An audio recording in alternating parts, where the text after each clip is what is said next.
एक आपके साथ अभिनेत्री थी, उनके साथ आपका बड़ा विवाद चला, बड़े सुर्खियां बनी, काजल रघवानी उनका नाम था। तो उस दौर को किस तरह से आप याद करते हैं?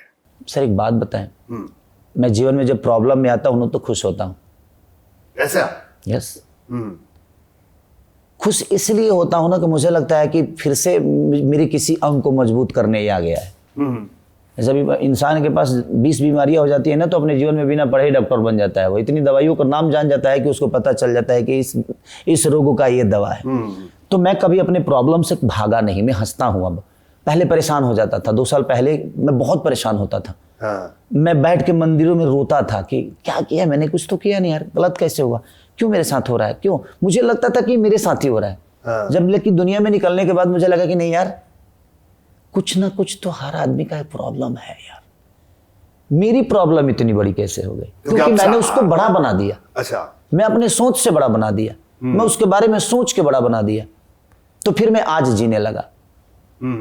भविष्य नहीं जीता मैं, अब नहीं जीता, क्योंकि जो आदमी भविष्य जीता है ना, वो हमेशा तकलीफ में होता है। काफी विवादों में रहे, मैं देख रहा था उस दौरान, काफी विवादित रहा। अच्छा देखिए, मेरे कहने का मतलब कि मैंने क्या बोला जी, कि उनके बारे में भी मेरा यही जवाब है कि जब मेरे लिए उस समय वो सही थी, तो आज भी वो सही है।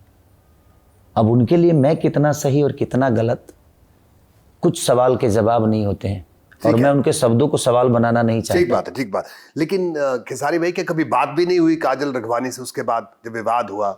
कई बार होता है कि ठीक है, कई सालों बाद। अच्छे तो बताइए, उन्होंने इतना कुछ बात कर दिया है कि अब वही बातें होती है, लोग बात कर रहे हैं ना। मतलब आपने कभी बात नहीं की? कभी होता कि मेरी कभी जरूरत में रही नहीं वो सर, कि मैं उनसे बात करूं। हाँ, कभी काम भी नहीं आया, क्योंकि उन्होंने खुद ही आकर इतना कुछ बोल दिया था कि अब डायरेक्टर प्रोड्यूसर अपने मन से ही उनके पास नहीं जाते हैं कि भाई खेसारी के साथ काम आपको करना है। तो फिर मैं अप्रोच नहीं करता कि भाई, जब उनके पास सबको पता है, और मैं इतना कुछ सुनने के बाद इतना भी मैं सर सही नहीं हूँ कि मैं किसी चीज़ को इतना जल्दी भूल जाऊं कि नहीं ठीक है, मैं अब करूंगा तो मैं गलत हो जाऊंगा, और शायद मेरे से ज़्यादा गलत वो हो जाएंगे कि भाई जब मैं गलत था तो फिर आप दोबारा क्यों आई मेरे साथ काम करने या वर्क करने। एक बिजनेस पॉइंट ऑफ व्यू से देखा जाए कि मैं सही नहीं हूं। तो खेसारी भाई, आप इतने दिल से बात कर रहे हैं, एक बात और बताइए, ये प्यार हुआ आपको? क्यों नहीं होगा सर, इंसान हूं, किसको नहीं होता है, मैं झूठ नहीं बोलता। ठीक बात है, मैं वही कह रहा हूं। क्यों नहीं होगा प्यार, किसी को होता है प्यार, एक लगाव होता है, इमोशन होता है। मर्दों को प्यार नहीं होता है, आदत लगती है सर। प्यार तो कहीं हो जाता है, आदत हर जगह नहीं लगती। तो आपको आदत लगी जीवन में? एक आदत होती है वो, क्योंकि आदत, लत जो होता है ना, कफ पित्त बाई मुहले पजाई, एक आदत होती है ना, वो नहीं छूटती। बट एक समय पे सारी चीज़ें छूट जाती है। हम जहाँ काम करते हैं, हमें अपने प्रोफेशन से प्यार हो गया है, हमें अपने माँ बाप से उसी तरह प्यार है, उस मिट्टी से आज भी प्यार है, हम उस मिट्टी को छोड़ के भी आए हैं तो क्या है। तो आपको किसी से प्यार होता है तो कहीं ना कहीं उसका मतलब ये नहीं कि उसके साथ गलत ही होता है, वो गलत ही होता है। हर प्यार गलत नहीं होता है।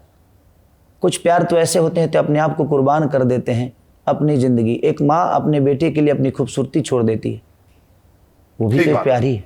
ठीक बात। सुंदरता का मोह नहीं करती कि मेरा शरीर खराब हो जाएगा। तो हर प्यार का एक अलग परिकाष्ठा है, हर प्यार का एक अलग पहचान है। अब आप उसको किस हिसाब से लेते हैं। जब हम प्यार करते हैं तो दुनिया नहीं जानती है सर उसको, तब तो हम एक दूसरे के लिए सोना बेबी हो जाते हैं। लेकिन जब हटते हैं ना सर, तो पूरी दुनिया को, दुनिया के सबसे गंदे इंसान हम ही हो जाते हैं, चाहे वो लड़के की तरफ से हो चाहे लड़की की तरफ से हो। क्योंकि मुझे अपने आप को सही साबित करना है, इसलिए, क्योंकि मैं जब ऐसे कैसे साबित सही कर दूंगी मैं। हम रावण को गलत बताए तभी तो राम का चरित्र बेहतर हुआ। लेकिन उस समय अगर कोई राइटर राम का चरित्र गंदा बता दिया होता तो शायद रावण महान हो जाता।